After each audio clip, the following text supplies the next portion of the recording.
Hello साथियों, आप सभी का स्वागत है मेरे channel Singh government exam point पर। तो आज मैंने एक नया चैप्टर स्टार्ट किया है, that is digestion and absorption.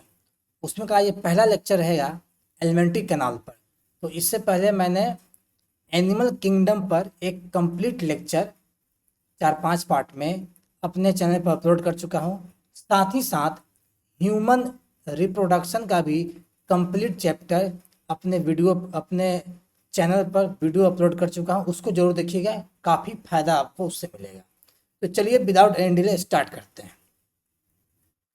सबसे पहले बात अगर हम करें डाइजेस्टिव सिस्टम की, तो डाइजेस्टिव सिस्टम क्या है? ये ग्रुप ऑफ ऑर्गन्स होता है, ऑर्गन्स का समूह है जिसका काम है फूड को ब्रेक डाउन करना छोटे छोटे मॉलिक्यूल्स में, जिसको बॉडी का कोशिका यूज कर सकता है अपने ऊर्जा को पाने के लिए। ठीक है, ये समझ में आपको आ रहा होगा, उम्मीद करता हूँ मैं।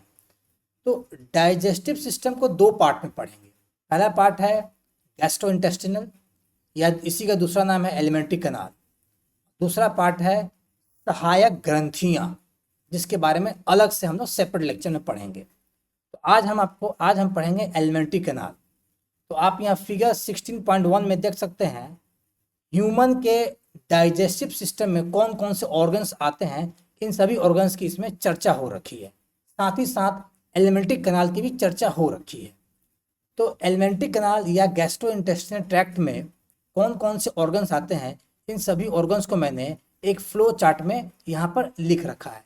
इसको चाहेंगे तो आप समझ सकते हैं पढ़ करके। ठीक है, और जैसे जैसे हम आगे बढ़ते जाएंगे, प्रत्येक ऑर्गन्स जो एलिमेंट्री कैनाल में मौजूद है उनको डिटेल में समझने की कोशिश करेंगे। चलिए आगे बढ़ते हैं और स्टार्ट करते हैं प्रत्येक ऑर्गन्स ऑफ एलिमेंट्री कैनाल। तो एलिमेंट्री कैनाल की अगर हम बात करें, तो एलिमेंट्री कैनाल क्या है? ये एक कंटिन्यूअस ट्यूब होता है जो कि आपका माउथ से लेकर के एनस तक फैला हुआ है। कंटिन्यूअस ट्यूब, कहीं ब्रेकेज नहीं है। माउथ से लेकर एनस तक कंटिन्यूअस ट्यूब फैला हुआ है, उसी को बोलते हैं एलिमेंट्री कैनाल। इसकी लंबाई लगभग कितनी होती है ह्यूमंस में? इसकी लंबाई लगभग ह्यूमंस में होती है 5 से 7 मीटर लंबा होता है। ये याद रखिए, कभी कभी किसी किसी ग्रुप डी रेलवे वगैरह में इस तरीके का सवाल पूछ सकता है फैक्चुअल डेटा में। एलिमेंट्री कैनाल में कौन कौन से ऑर्गन्स आते हैं, तो मैंने यहाँ फ्लोचार्ट में दिखा रखा है। आइए समझ लेते हैं इसको। सबसे पहले माउथ होगा।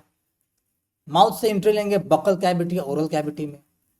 उसके बाद में एंट्री लेंगे फैरिंग्स में। फैरिंग्स कॉमन ओपनिंग होता है food canal and wind pipe का। ठीक है, मतलब यही एक ओपनिंग है, वहाँ से फूड में भी जा सकते हैं, वहाँ से हम लोग विंड पाइप में भी जा सकते हैं।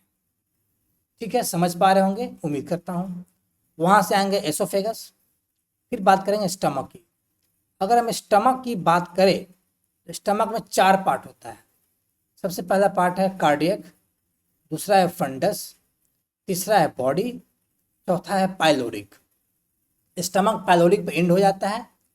फिर ये स्टमक पाइलोरिक पे एंड होने के बाद में छोटी आंत में ड्यूडेनम के पास ये ओपन होता है। तो ड्यूडेनम है, फिर ड्यूडेनम खुलेगा जेजुनम में, जेजुनम खुलेगा आपके इलियम में। ये छोटी आंत का पार्ट होता है, 3 पार्ट है, duodenum, jejunum and ileum. Ileum जो है ये ओपन होगा सीकम, जिसके पास एक छोटा सा सैक लाइक स्ट्रक्चर होता है जिसको बोलते हैं अपेंडिक्स। ये सीकम हो गया बड़ी आंत का पार्ट, बड़ी आंत। सीकम से चलेंगे कोलोन में। कोलोन 4 पार्ट में आपका डिवाइडेड है। पहला पार्ट असेंडिंग कोलोन, फिर आएंगे ट्रांसवर्स कोलोन में, फिर जाएंगे डिसेंडिंग कोलोन में, फिर जाएंगे सिग्मोइडल कोलोन में, लास्ट में आएंगे रेक्टम एंड एनल कैनाल में आ जाएंगे। तो ये ऑर्गन्स एक सीक्वेंस में मैंने लिखा है, इन सीक्वेंस को याद करने की कोशिश कीजिएगा। हो सकता है इनमें से कोई 5 ऑर्गन आपको दे दे और पांचों का सीक्वेंस बदल दे, आपसे पूछे कि इसमें कौन सा करेक्ट सीक्वेंस है, तो आपको एक पहचानना पड़ेगा। ठीक है, चलिए आप समझ गए होंगे स्लाइड को, तो हम आगे बढ़ते हैं। चलिए अब बात करेंगे, सबसे पहला ऑर्गन है एलिमेंट्री कैनाल का माउथ। माउथ की बात करते हैं। तो माउथ जो आपका है, ये माउथ किससे मिलके बना है? इसमें चिक होगा, 2 चिक रहेंगे, हार्ड एंड सॉफ्ट पैलेट रहता है, टंग रहेगा, टीथ रहेगा और सिलेवरी ग्लैंड रहता है। इन सभी से मिलकर माउथ हमारा बना हुआ है। सलेवरी ग्लैंड यानी लार ग्रंथियां, इनको अलग से ग्रंथि के एक अलग से लेक्चर लेंगे, उसी में इसको पढ़ेंगे डिटेल में। तो आज हम लोग टीथ और मस्कुलर टंग को पढ़ते हैं। टीथ की बात करें तो टीथ को ह्यूमन का जो जॉ बोन्स है, जबड़ा का जो हड्डी होता है ह्यूमंस का, उसमें एक सॉकेट है। इसी सॉकेट, ये देख रहे जबड़ा, इसी सॉकेट में ये टीथ क्या है, इम्बेडेड है, फंसाया हुआ अंदर है। इस टाइप का फंसे हुए टीथ जबड़ा के हड्डी में, उसको कहते हैं थेकोडोंट कहते हैं। क्या कहते हैं? थेकोडोंट। याद रखिएगा, सवाल आ सकता है। टीथ जो होता है ह्यूमन बॉडी में, के मुंह में जो टीथ होता है, ये पूरे जीवन काल में 2 प्रकार का टीथ बनता है, 2 सेट्स ऑफ टीथ बनते हैं, आगे बताएंगे। इस टर्मिनोलॉजी को बोलते हैं डाइफायोडोंट, जो मैमल्स में होगा एंड ह्यूमंस में होगा। आशा करता हूं यहां तक आप समझ पा रहे होंगे। टीथ का जो अपर सरफेस होता है, डायग्राम में देखिए, ये टीथ का जो ये अपर सरफेस है, ये जो अपर सरफेस है, इसी से हम खाना को क्या करते हैं, चीविंग करते हैं, खाना को अच्छे से काट के उसको मसलते हैं। तो ये पार्ट जो है इनेमल, इनेमल यानी कैल्शियम सॉल्ट से मिलकर ये पार्ट बना हुआ है। ठीक है, समझ पा रहे होंगे बात को, आशा करता हूँ। ये खाना को तोड़ने में, पीसने में मदद करता है। अब चलिए बात करते हैं सेट्स ऑफ टीथ। दांत कितने सेट्स में पाए जाते हैं? दांत 2 सेट्स में पाए जाते हैं। जीवन काल का शुरुआती दौर में टेम्परेरी मिल्क या डिसिडियस मिल्क, जिसको डिसिडियस टीथ, जिसको हम लोग गाँव देहात में कहते हैं दूध का दांत, ये शुरू में अपेयर होता है। बाद में जब आदमी जब एडल्ट हो जाता है, तब ये सारे दूध का दांत हट करके परमानेंट टीथ वहां पर आ जाते हैं। यहाँ तक आप समझ पा रहे होंगे। तो अगर हम एडल्ट ह्यूमन टीथ की बात करें तो परमानेंट टीथ टोटल 32 होता है, और दूध का दांत जो होता है ये टोटल 20 होता है। इस 20 जो दांत जो होता है, इसका मैंने लिखा है डेंटल फार्मूला 212 डिवाइडेड बाई 212। इसको याद रखिएगा, सवाल आ सकता है, क्योंकि एक सवाल आपसे बनवाएंगे, बीपीसी टीआरई का पूछा हुआ सवाल है, उसमें ये डेंटल फार्मूला पूछे हुए हैं, वो पूछा है परमानेंट टीथ का, बताएंगे आपको। अब बात करते हैं परमानेंट टीथ का। परमानेंट टीथ टोटल 32 होता है, और ये total 32 teeth 4 different types of teeth में डिवाइडेड है। 4 डिफरेंट टाइप्स ऑफ टीथ, जिसको बोलते हैं हेट्रोडोंट डेंटिशन। कौन कौन से 4 टाइप्स के होते हैं? I for incisor, C for canine, PM for premolar and M for molar. इसको आप यहाँ डायग्राम में देख सकते हैं। 2 incisor, 1 canine, 2 premolars and 3 molars. यही 4 टाइप के टीथ होते हैं, जिसको मिलाकर के 32 टीथ बनाया जाता है। आइए देखते हैं 32 टीथ बना कैसे। तो अगर हम डेंटल फार्मूला की बात करेंगे तो अपर जॉ और लोअर जॉ के प्रत्येक हाफ में, जैसे एग्जांपल देखिए 16.2, मान लीजिए ये लोअर जॉ है, इसका आधा हम कर देते हैं बीच में से, तो ये लेफ्ट साइड हो गया, ये आपका राइट साइड हो गया। लेफ्ट हाफ में कितना टीथ है? 2 इंसीजर, 1 कैनाइन, 2 प्रीमोलर और 3 मोलर। यही सेम सेट सब टीथ राइट साइड में भी पाया जाएगा, हाँ या ना? यस, पाया जाएगा। तो डेंटल फार्मूला कैसे लिखेंगे आप? लोअर जॉ के एक हाफ में कितने टीथ है? 2 इंसीजर हो गया, 1 कैनाइन है, 2 प्रीमोलर है, 3 मोलर है। समझ गए होंगे आप, आशा करता हूं। फिर अपर जॉ की बात करें, ऊपरी जॉ की बात करें, उसके भी आधा में क्या होगा? यही दांत होगा। 2 incisor, 1 canine, 2 premolar and 3 molar. तो क्या लिख देंगे? 2 1 2 3 डिवाइडेड बाई 2 1 3। तो 2 1 2 3 जोड़ कितना बनेगा? 2 1 3 2 5 3 8। तो 8 डिवाइडेड बाई 8, तो टोटल कितना हो गया? उसको डिवाइड नहीं कीजिएगा, फॉर्मूला लिखा हुआ है 8/8। तो टोटल कितना हुआ? 8 + 8 16। तो अपर जॉ और लोअर जॉ के हाफ साइड में, एक आधा साइड में कितना दांत हो गया? 16 दांत हुआ। और टोटल कितना हाफ है? 2 हाफ है, तो 16 × 2 यानी 32 हो गया। इस तरीके से टोटल 32 परमानेंट टीथ होते हैं। आशा करता हूं इसको आप समझ गए होंगे। चलिए आगे बढ़ते हैं। और आइए सवाल बना लीजिए आगे बढ़ते हुए। अब हम बात करेंगे dental formula for an adult human. Option दिया हुआ है, पहला ही ऑप्शन दिया है 2123/2123। समझ गए आप? इसको ये स्लैश दिया हुआ है, इसको भागा जोड़ वाला भाग का इसको साइन नहीं समझिएगा, इसको डिवाइड कर रहा है, वो फॉर्मूला लिखने का तरीका होता है। ठीक है, चलिए आगे बढ़ते हैं, समझ पा रहे हैं आप। अब बात करेंगे माउथ के टंग की बात करेंगे। टंग का मैंने यहाँ एक डायग्राम बना रखा है आपके लिए। ये जो टंग होता है ये मूवेबल स्केलेटल मस्कुलर टंग है। मूवेबल स्केलेटल मस्कुलर ऑर्गन्स होता है। ठीक है, ये ओरल कैविटी के फ्लोर पर, यानी मुंह जो है इसके फ्लोर पर, ऊपर छत हो गया नीचे जमीन हो गया, तो फ्लोर पर, ओरल कैविटी के फ्लोर पर ये फ्रेनुलम नामक स्ट्रक्चर से ये टंग वहां पर अटैच किया गया है।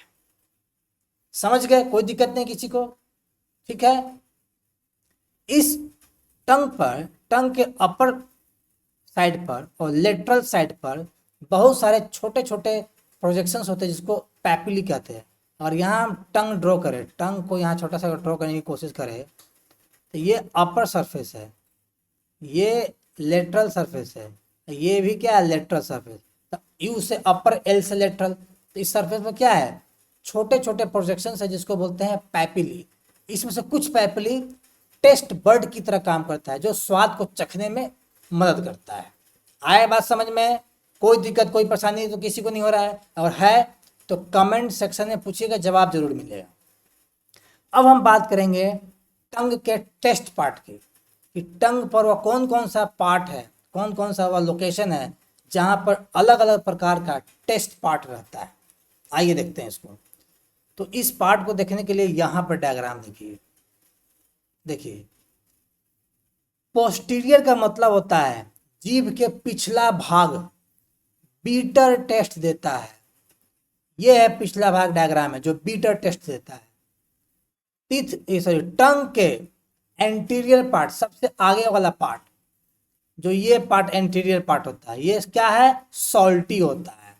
साइड पार्ट, ये है साइड पार्ट। ये साइड पार्ट क्या है? साइड है। यही करके 68 या 69 में जनरल साइंस में सवाल पूछा था कि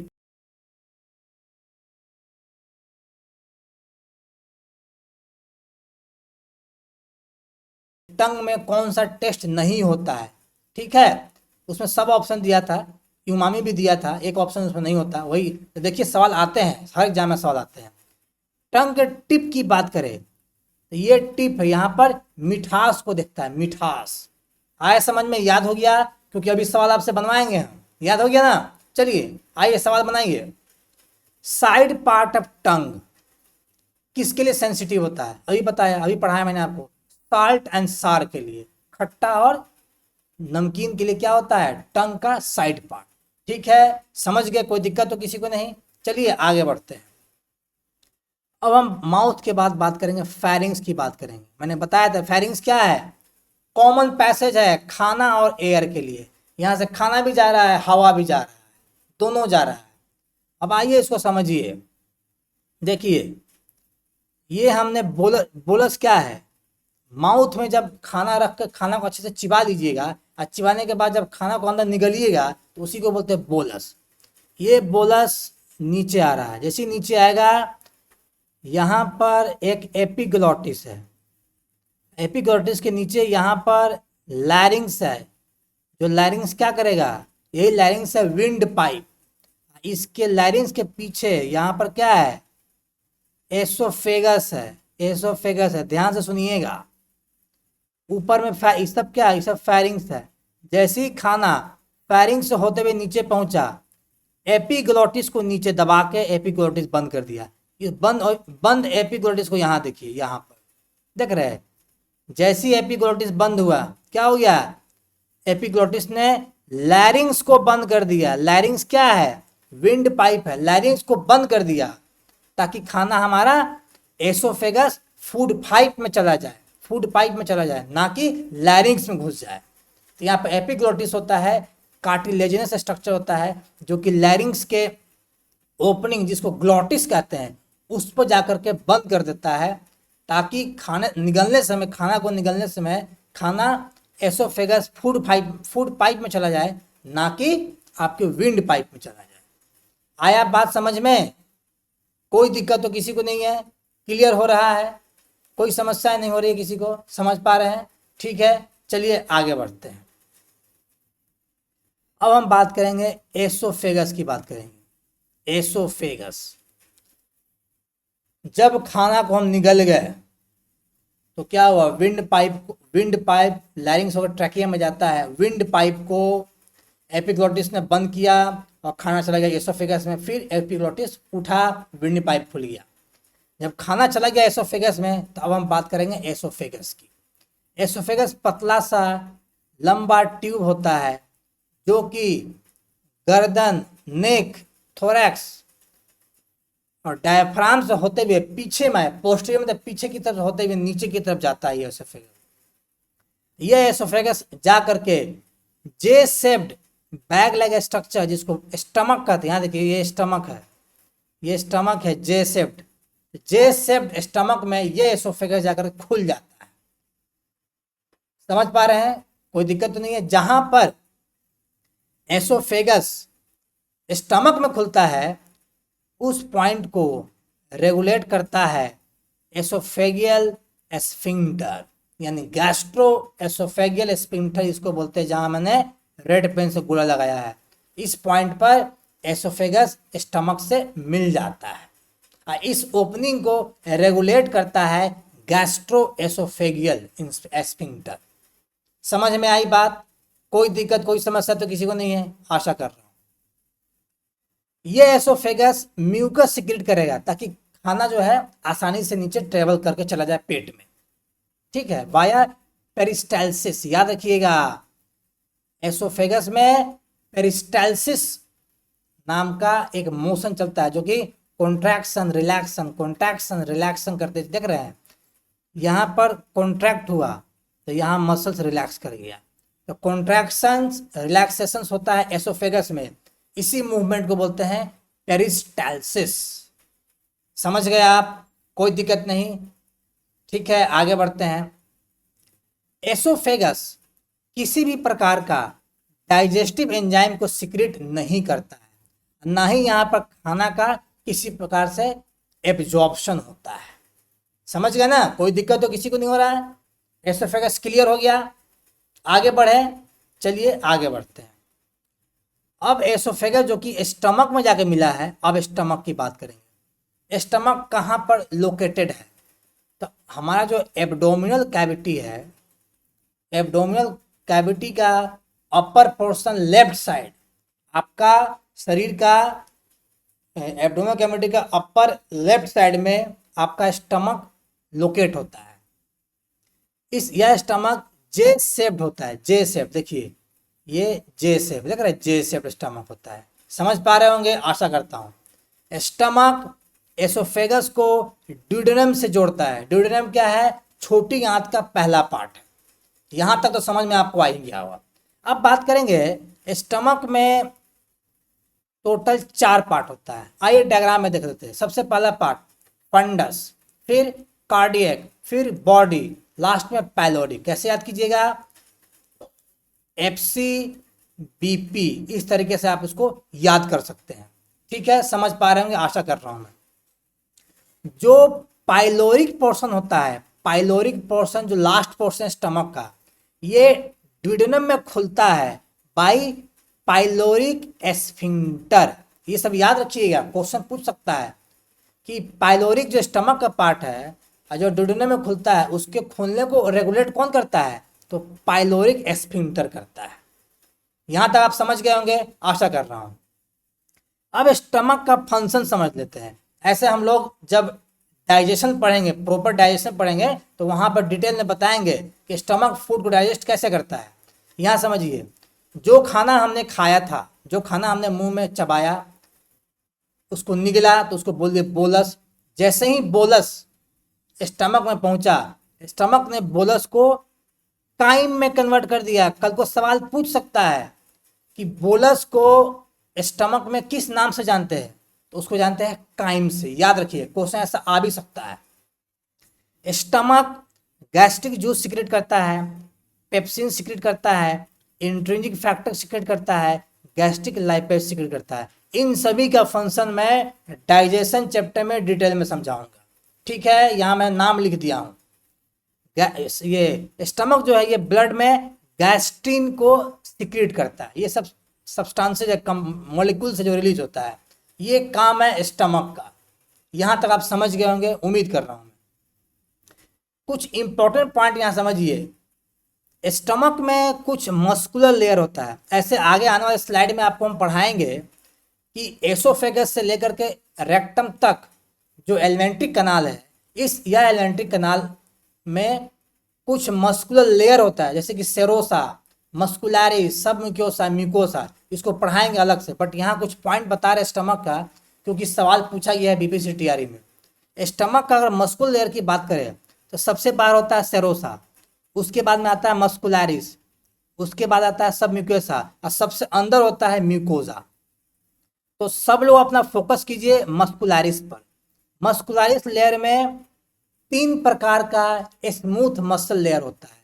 उसका नाम है longitudinal muscle layer, circular muscle layer, oblique muscle layer. ये जो ओब्लिक मसल लेयर है, मैं इसको राउंड कर देता हूँ। ये जो ओब्लिक मसल लेयर है, यही ओब्लिक मसल लेयर जब खाना बर्न करता है, जब खाना का मिक्सिंग होता है स्टमक में, तो यही ओब्लिक लेयर जो स्टमक के मसल में है, ये पेरिस्टाल्टिक मूवमेंट शो करता है स्टमक में। सिर्फ ओब्लिक लेयर, ये लॉन्गिट्यूडनल सर्कुलर लेयर की बात नहीं कर रहा हूँ मैं, सिर्फ ओब्लिक लेयर स्टमक में पेरिस्टाल्टिक मूवमेंट शो करता है खाना को आपका ये मिक्सिंग करने के लिए। ये पॉइंट याद रखिए, क्योंकि अभी एक सवाल आपसे बनवाएंगे। तो यहाँ तक आपको समझ में आ गया होगा, आशा कर रहा हूँ। चलिए आगे बढ़ते हैं और इस सवाल को बनाते हैं। किस प्रकार का मूवमेंट शो करता है? ये शो करता है मूवमेंट। बीपीएससी टीआरई में पूछा हुआ सवाल है ये, आ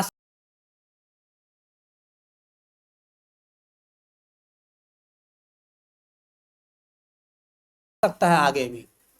समझ गए यहाँ तक?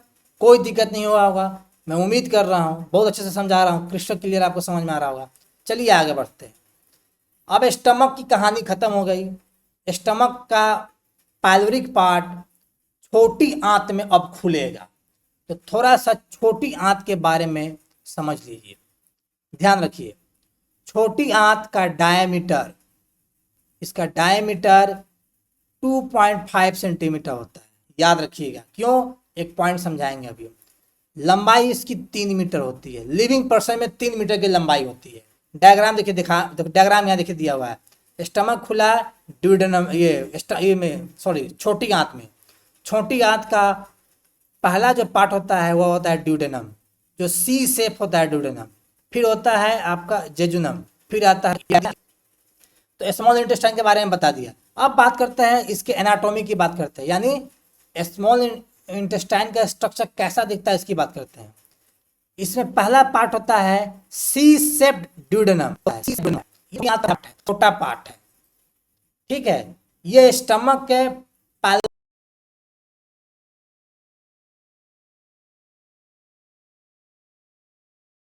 पाइलोरिक स्फिंक्टर से स्टार्ट हो जाता है। इतना ही आपको जानना है ड्यूडेनम के बारे में। जब डाइजेशन चैप्टर पढ़ाएंगे वहां और डिटेल में बताएंगे। दूसरा पार्ट है जिसको मिडिल पोर्शन कहते हैं, उसको कहते हैं जेजुनम कहते हैं। और तीसरा पार्ट है जो हाईली क्वाइल्ड होता है, इसको इलियम कहते हैं। तो इलियम इज द फाइनल और लॉन्गेस्ट रीजन ऑफ छोटी आंत, स्मॉल इंटेस्टाइन। ये इलियम, छोटी आंत का पार्ट, बड़ी आंत से जुड़ेगा वाया मस्कुलर स्फिंक्टर, जिसका नाम है इलियोसिकल स्फिंक्टर।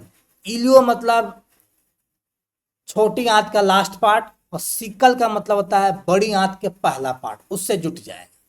यहां तक समझ में आया? कोई दिक्कत, कोई समस्या तो किसी को नहीं हो रहा है? बिल्कुल क्लियर है। चलिए आगे बढ़ते हैं। अब थोड़ा सा बात कर लेते हैं छोटी आंत का फंक्शन, जिसको हम डिटेल में पढ़ेंगे डाइजेशन वाली चैप्टर में। छोटी आंत में कार्बोहाइड्रेट, प्रोटीन और लिपिड का कंप्लीट डाइजेशन या कंप्लीट पाचन उसका वहीं पर होता है, ये याद रखिएगा। 90% न्यूट्रिएंट छोटी आंत में एब्जॉर्ब हो जाता है, उसको सोख लेता है, ब्लड में चला जाता है, ब्लड से सेल में चला जाता है। वाटर भी यहीं पर कुछ वाटर यहीं पर एब्जॉर्ब हो जाता है, जो ब्लड में जाएगा, ब्लड सेल उसको इस्तेमाल कर लेगा। तो यहाँ तक छोटी आंत आपको समझ में आ गई। छोटी आंत का डायमीटर याद रखिएगा 2.5 सेंटीमीटर होता है, ठीक है, और लंबाई 3 मीटर होता है। चलिए अब आगे बढ़ते हैं बड़ी आंत की तरफ। बड़ी आंत को देखिएगा तो जीआई ट्रैक्ट का ये टर्मिनल पार्ट है, लास्ट पार्ट है जीआई ट्रैक्ट का, बड़ी आंत। अब देखिए बड़ी आंत लंबाई में 1.5 मीटर का है, लेकिन छोटी आंत लंबाई में 3 मीटर का था। बड़ी आंत डायमीटर में 6.5 सेंटीमीटर का था, लेकिन छोटी आंत डायमीटर में 2.5 सेंटीमीटर का है। तो सवाल है बड़ी आंत को बड़ी क्यों कहते हैं? बड़ी आंत को बड़ी इसलिए कहते हैं क्योंकि बड़ी आंत का डायमीटर जिसका डायमीटर जो होता है ये 6.5 सेंटीमीटर का होता है, जो लंबा है। वहीं पर छोटी आंत का डायमीटर होता है 2.5 सेंटीमीटर, इसलिए छोटी आंत को छोटी आंत कहते हैं और बड़ी आंत को बड़ी आंत कहते हैं, डायमीटर के आधार पर, ना कि उनके लेंथ के आधार पर। यहां तक समझ में आया? कोई बेचैनी, कोई दिक्कत हो तो बताइएगा। अब छोटी आंत का एक इंपॉर्टेंट कैरेक्टर होता है, यहाँ एक खास प्रकार का मूवमेंट होता है जिसको बोलते हैं हॉस्ट्रल चर्निंग कहते हैं।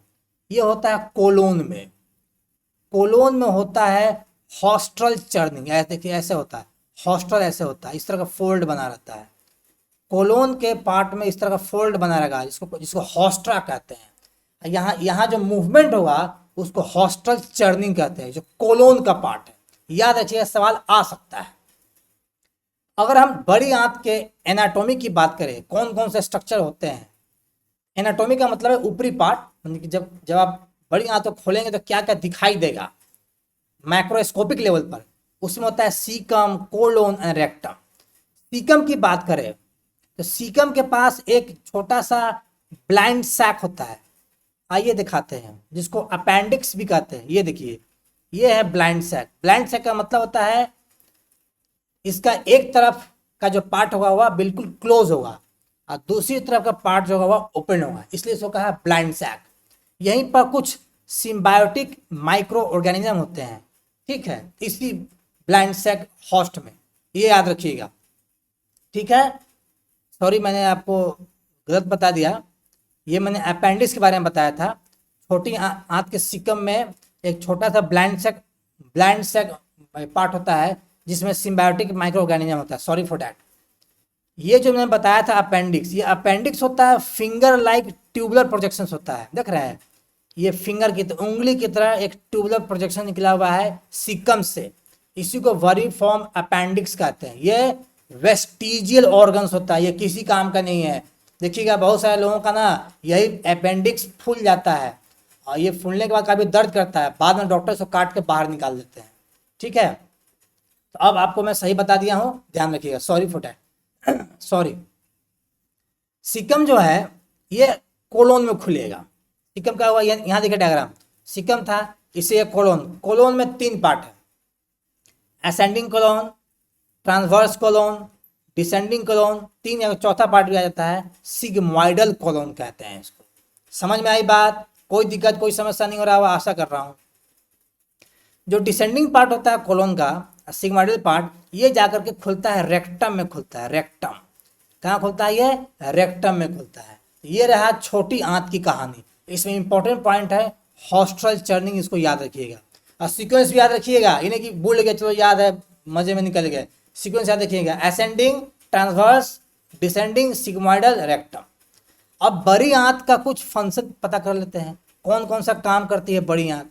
तो बड़ी आंत कोलोन के कंटेंट को रेक्टम में भेजती है, पहला काम। दूसरा, बड़ी आंत में कुछ बैक्टीरिया रहता है जो विटामिन बी को बनाता है और विटामिन के को सिंथेसाइज करता है, ये याद रखिए, बहुत इंपॉर्टेंट है। प्लस कुछ पानी, आयंस और वाइटामिन्स बड़ी आंत सोख लेता है, एब्जॉर्प्शन करता है, अवशोषण करता है, ब्लड में भेजता है, फिर यहाँ से सेल में चला जाता है।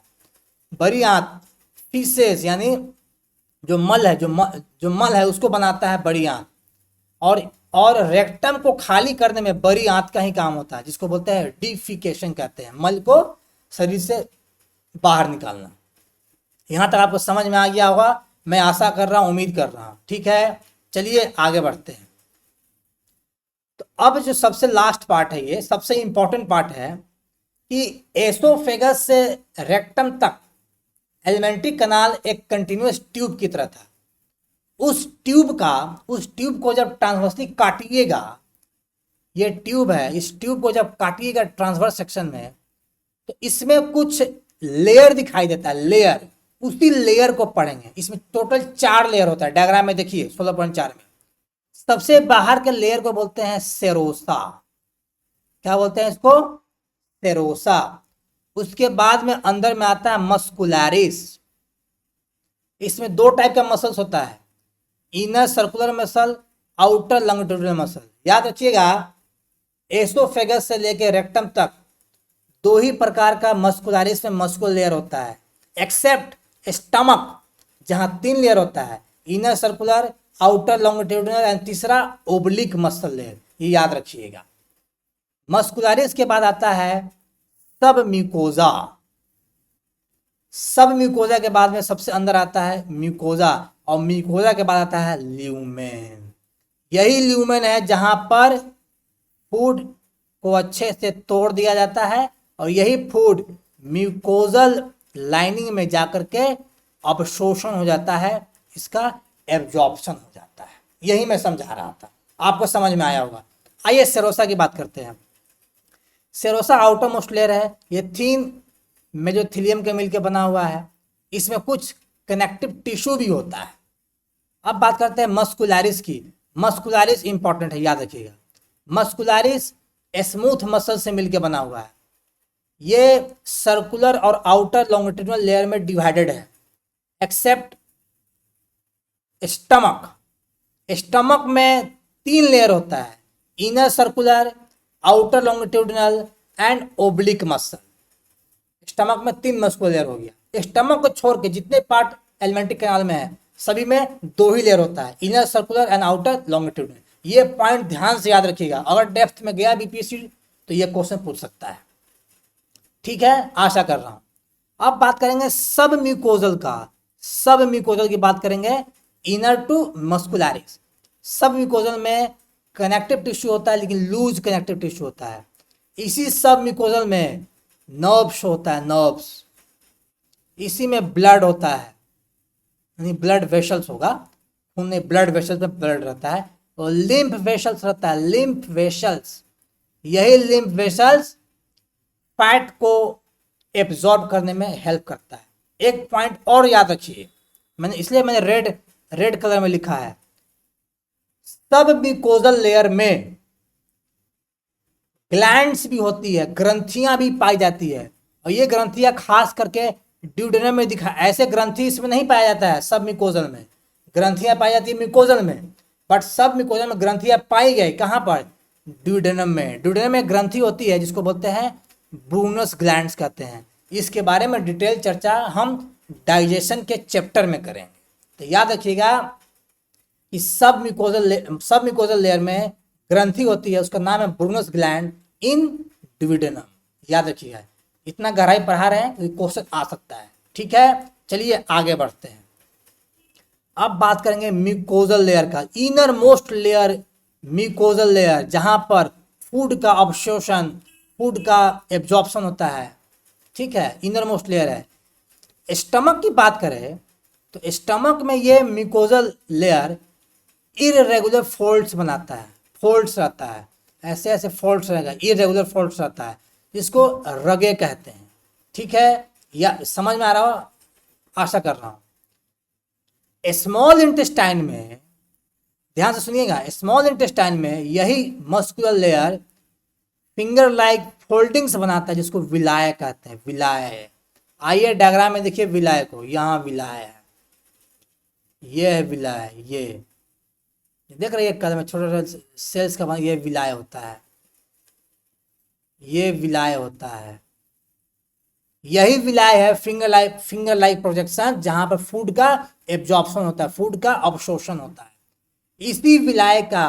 इसी विलाय में कुछ होता है कोशिका, ये कोशिका फर्दर माइक्रोस्कोपिक प्रोजेक्शन, छोटा छोटा प्रोजेक्शन बनाएगा, छोटा छोटा प्रोजेक्शन बनाता है जिसको माइक्रोविलाई कहते हैं। ये और इस माइक्रो थर्ड फूड अवशोषण होता है, ये सभी स्मॉल इंटेस्टाइन में होता है। तो स्टमक में क्या करेगा, म्यूकोजल लेयर बता दिया।